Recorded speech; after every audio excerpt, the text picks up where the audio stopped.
మిరాయి సినిమాలో అందరూ hero villain గురించి మాట్లాడుతున్నారు, కానీ అసలైన సర్ప్రైజ్ ప్యాకేజ్ ఎవరో తెలుసా? రితికా నాయక్. విభా పాత్రలో రితికా స్క్రీన్ టైం తక్కువైనా ఆమె డైలాగ్స్, ఎమోషన్స్ సినిమాకి ప్రాణం పోశాయి. సోషల్ మీడియాలో చాలా మంది మిస్ చేసిన యాంగిల్ ఇదే.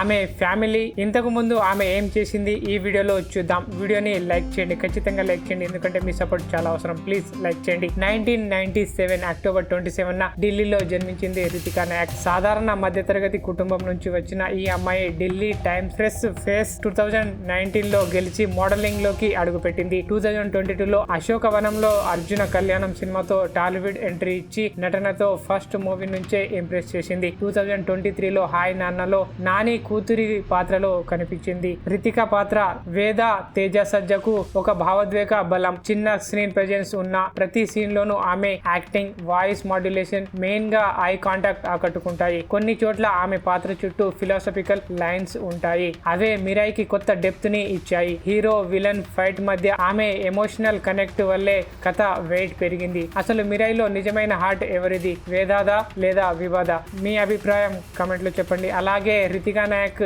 ఈ మూవీలో చేసిన బెస్ట్ డైలాగ్ ఏదో కమెంట్ లో చెప్పండి.